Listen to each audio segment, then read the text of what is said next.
Hello friends, आज हम आप सबके लिए लाए हैं मोदू नॉवल एक्सप्लेनेशन का पार्ट 68। खून की स्ट्रॉन्ग स्मेल से फेदू की सांसें रुक गई। वो बेहोश होने लगा।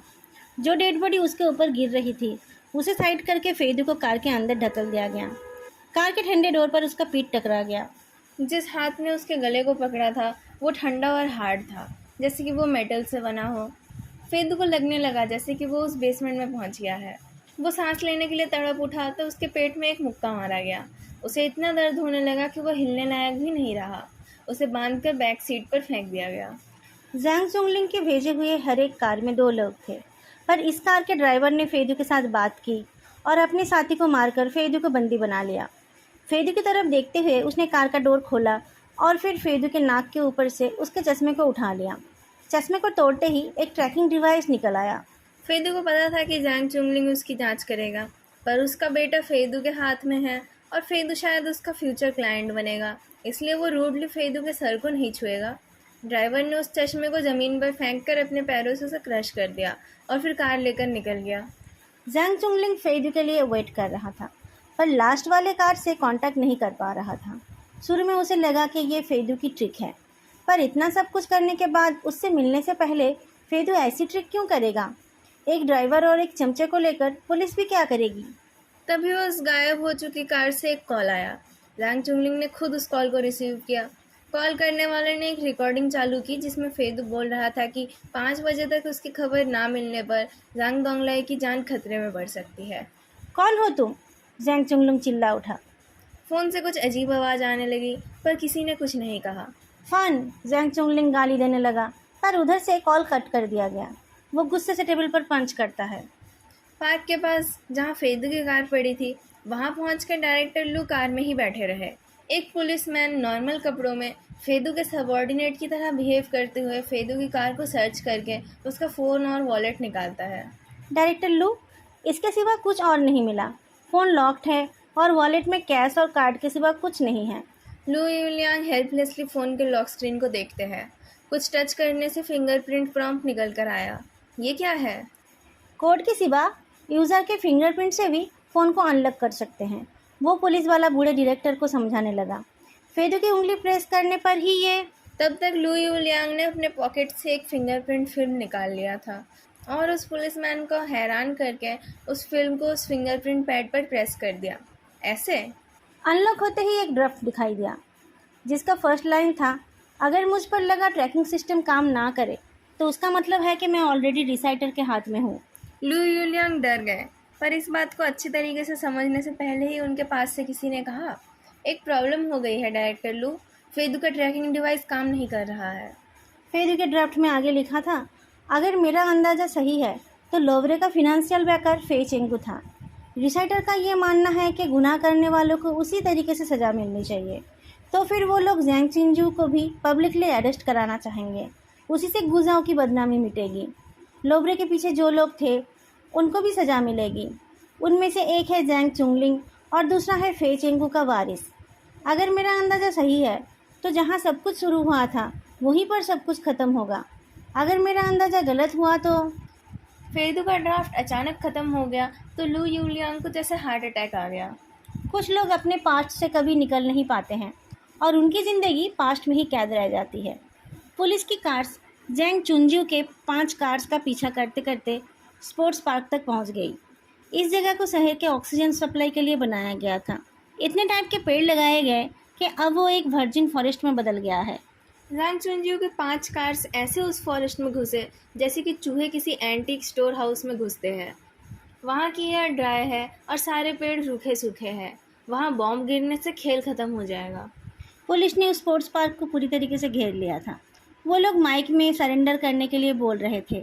उन क्रिमिनल्स के 5 कार में से 3 में गड़बड़ी दिखाई दे रही थी। पुलिस को कंफ्यूज करने के लिए जैंग चुंजियो ने उन कार्स को लेक में डुबो देने के लिए कहा। वो लेक एक छोटे से हिल के पास है जिसे आउट ऑफ बाउंड लिखे बोर्ड से और चेन से ब्लॉक किया गया है। जैंग चिंजू के साथ एक मोटा आदमी है जो जैंग चुंगलिंग के भेस में है। वो दोनों अपने कुछ सबॉर्डिनेट्स को लेकर उन चेन्स को पार करके हिल पर चढ़ने लगे। उनकी कॉन्फिडेंस देखकर उनके साथ आए हुए क्रिमिनल्स भी उनके पीछे चलने लगे। जंगल के रास्ते से 10 मिनट चलते ही वो लोग पुलिस को चकमा देकर स्पोर्ट्स पार्क से निकल आए। उस मोटे आदमी ने कहा, डायरेक्टर जैंग, आप तो इस जगह को बहुत अच्छी तरीके से जानते हो। जैंग चुनजू ने जवाब नहीं दिया। अब यहाँ बड़े बड़े पेड़ है। पहले यहाँ कोई नहीं था, पर अब ये जगह एक सीनिक स्पॉट है। बचपन में पता नहीं वो कितनी बार यहाँ आया करता था। ठंडी अंधेरी रातों में पता नहीं कितनी बार वो यहाँ छुपकर बैठा होगा, पर हर बार उसे पकड़कर वापस ले जाया गया था।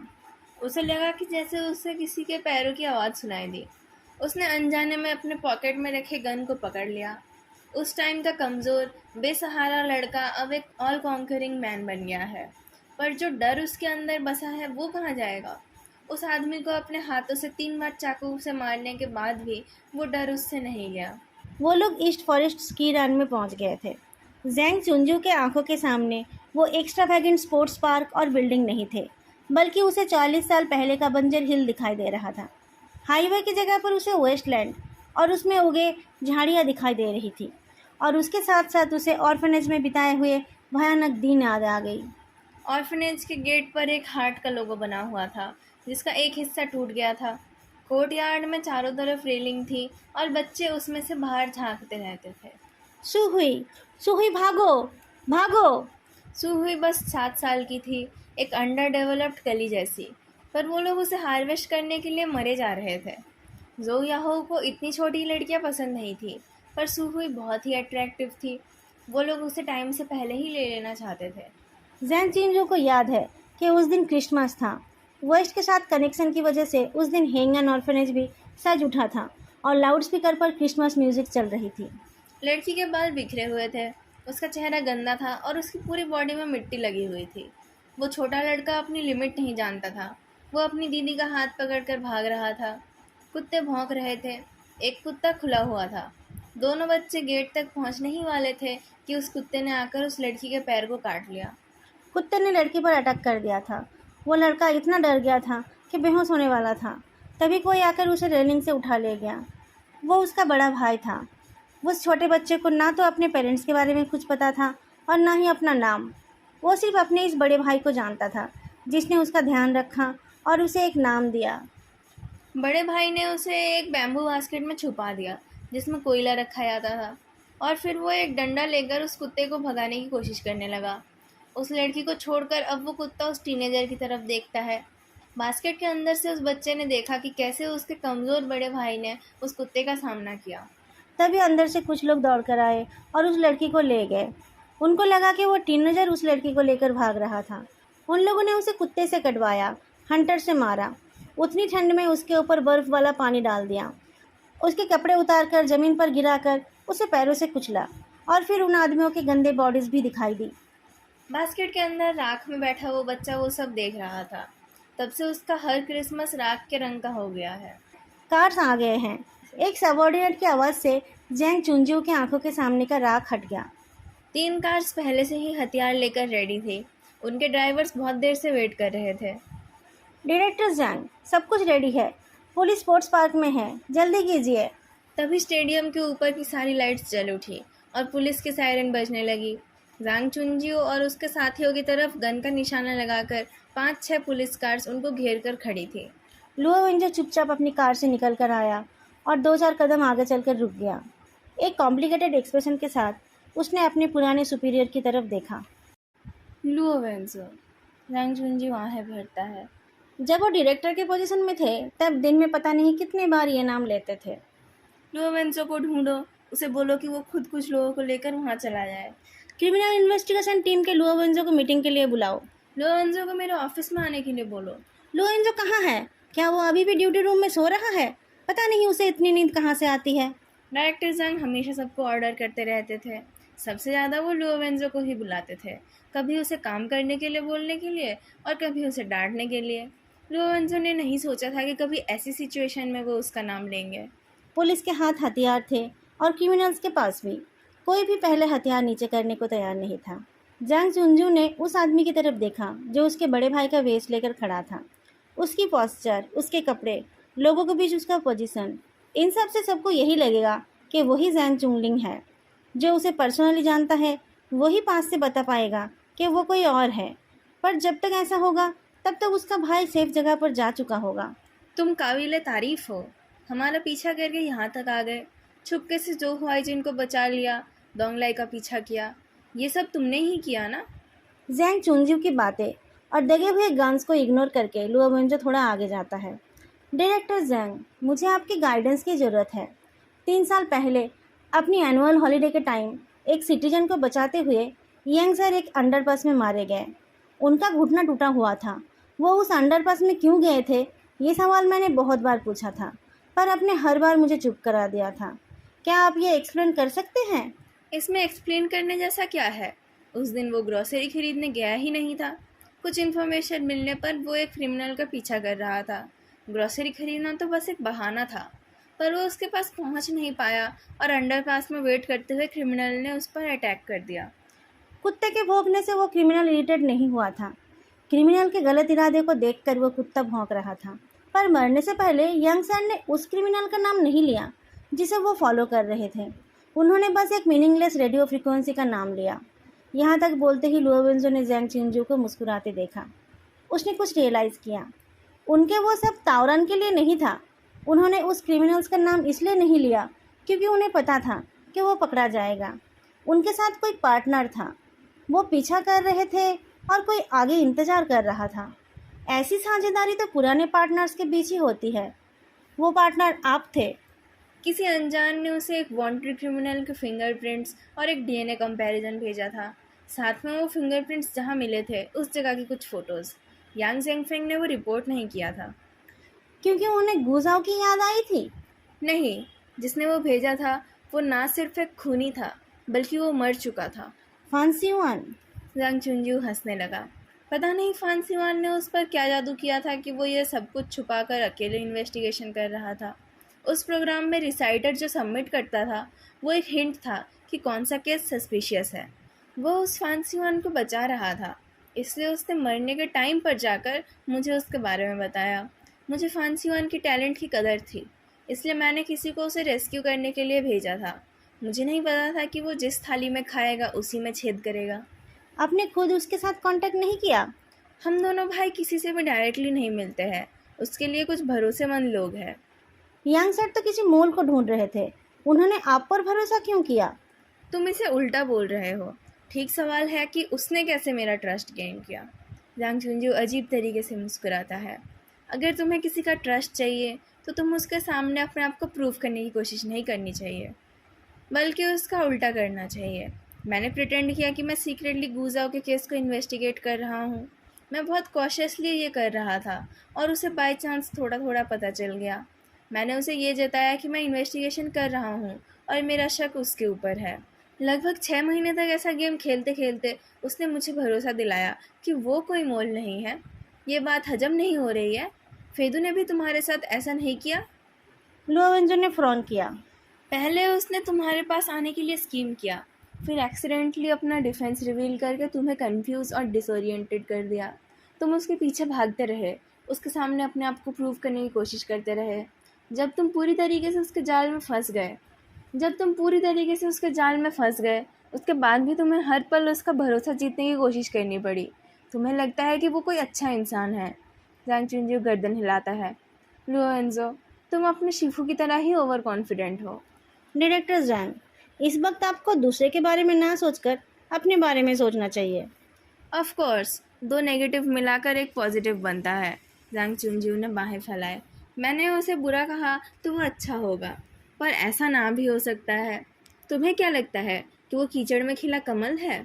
फी चेंगू ने अपने ससुर को मारकर उसकी जायदाद हड़प ली और उसी पैसों की वजह से हमारे साथ उसका रिश्ता क्लोज हुआ। वो बहुत ज़्यादा लालची है। 13 साल पहले फांसीवान के साथ मिलकर उसने मेरे लोगों में अपने लोग मिला दिए और पुलिस की मदद से हमारे मेजर कस्टमर्स को हटाने लगा, ताकि हम सिर्फ उसी पर डिपेंडेंट हो जाए और उसी के वफादार कुत्ते बन जाए। लुओ वेंजो ने कहा, तो वो लोग गुजाओ के केस के सस्पिशियस पॉइंट्स को दिखाकर यांग सर को ल्यूर करके क्रिमिनल्स के डेन तक ले जा रहे थे। किसके डेन्स थे वो? वो सब ज़्यादातर वेई जांगहोंग के पैसों से बने थे। वो यंग था और बहुत ज़्यादा एम्बिशियस भी। उसका काम सबकी नज़र में आ रहा था। वो दोनों उसी पर वार करना चाहते थे। उनको लगता था कि हम सब बुद्धू है।